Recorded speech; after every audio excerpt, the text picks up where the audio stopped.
They went across the Sea of Galilee to the area of the Gerasenes. Jesus got out of the boat. A man controlled by an evil spirit came from the tombs to meet him. The man lived in the tombs. No one could keep him tied up anymore. Not even a chain could hold him. His hands and feet had often been chained, but he tore the chains apart. He broke the iron cuffs on his ankles. No one was strong enough to control him. Night and day he screamed among the tombs and in the hills. He cut himself with stones. When he saw Jesus a long way off, he ran to him. He fell on his knees in front of him. He shouted at the top of his voice, "Jesus, Son of the Most High God, what do you want with me? Swear to God that you won't hurt me." This was because Jesus had said to him, "Come out of this man, you evil spirit." Then Jesus asked the demon, "What is your name?" "My name is Legion," he replied. "There are many of us." He begged Jesus again and again not to send them out of this area. A large herd of pigs was feeding on the nearby hillside. The demons begged Jesus, "Send us among the pigs. Let us go into them." Jesus allowed it. The evil spirit came out of the man and went into the pigs. There were about 2,000 pigs in the herd. The whole herd rushed down the steep bank. They ran into the lake and drowned. Those who were tending the pigs ran off. They told the people in the town and countryside what had happened. The people went out to see for themselves. Then they came to Jesus. They saw the man who had been controlled by demons. He was sitting there. He was now dressed and thinking clearly. All this made the people afraid. Those who had seen it told them what had happened to the man. They told about the pigs as well. Then the people began to beg Jesus to leave their area. Jesus was getting into the boat. The man who had been controlled by demons begged to go with him. Jesus did not let him. He said, "Go home to your own people. Tell them how much the Lord has done for you. Tell them how kind he has been to you." So the man went away. In the area known as the 10 Cities, he began to tell how much Jesus had done for him, and all the people were amazed.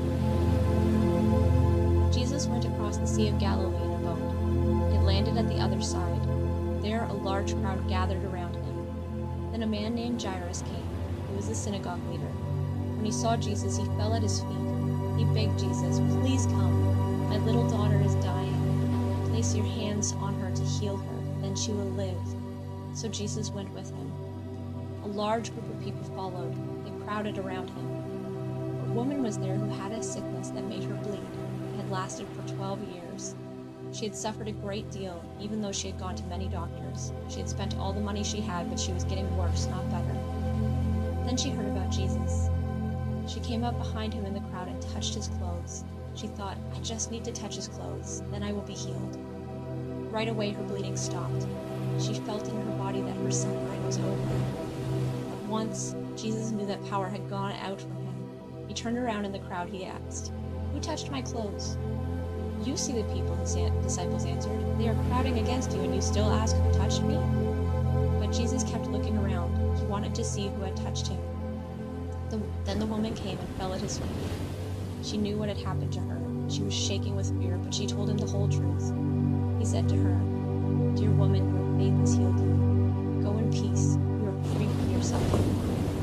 While Jesus was still speaking, some people came from the house of Jairus. He was the synagogue leader. "Your daughter is dead," they said. "Why bother the teacher anymore?" Jesus heard what they were saying. He told the synagogue leader, "Don't be afraid, just believe." He let only Peter, James, and John, the brother of James, follow him.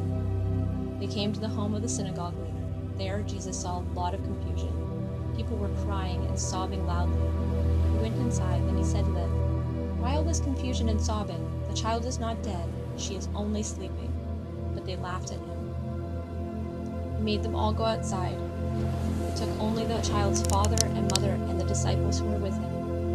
And he went in where the child was. He took her by the hand. Then he said to her, "Talitha, cum." This means, "Little girl, I say to you, get up." The girl was 12 years old. Right away she stood up and began to walk around. They were totally amazed at this. Jesus gave strict orders not to let anyone know what had happened, and they told them to give her something to eat.